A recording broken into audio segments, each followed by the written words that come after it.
here's how to play I Think That I Would Die by Hole. So the first little like riff, I guess you could call it, is the low E, and then you have your first fret on the A, and then the open D, and then back to the A.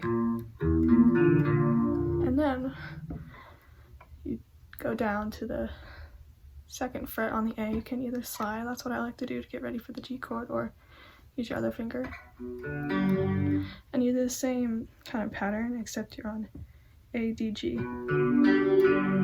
So, and then you go to the G chord. And that repeats 4 times.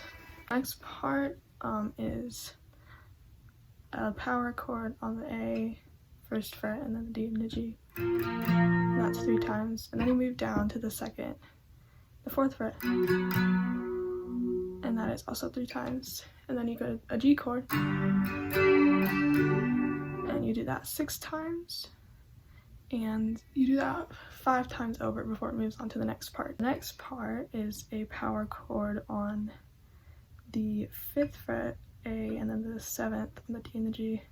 And you do that 3 times. So like down, up, down. Then you go to the 1st fret power chord on the A, and then you move up to the low E on the same fret. And then you move back to the 3rd fret A power chord, and then the 5th with the D and the G.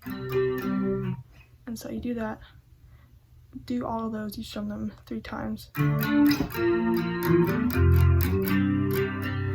And you do that 4 or 5 times. Goes back to the riff, and then to the, and that's exactly the same. And then after that, distortion kicks in, and it's basically kind of the same thing, except what I like to do, because it kind of gives it more punch, instead of going to the G, I go to the G power chord, which is the 3rd fret low E.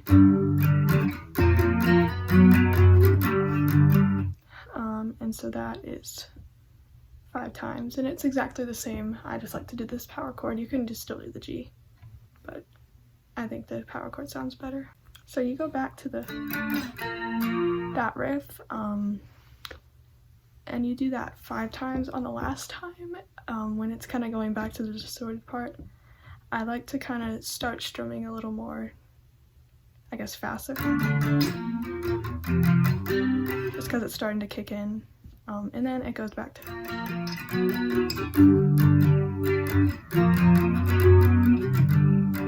and that is 4 times.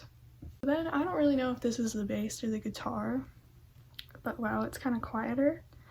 There's kind of a bit of a G chord. Kind of like to alternate between open E and G. I don't really know if that is the guitar, so you can do that, or just don't do anything. So then it goes back to that kind of riff, except you just go, you stop on the 2nd fret of the A, and that's like 4 times. So we go back to this thing, and that's 5 times. On the last time, I like to do the full G chord, so it can ring out. But you can still do the power chord if you're gonna do that. And that is all.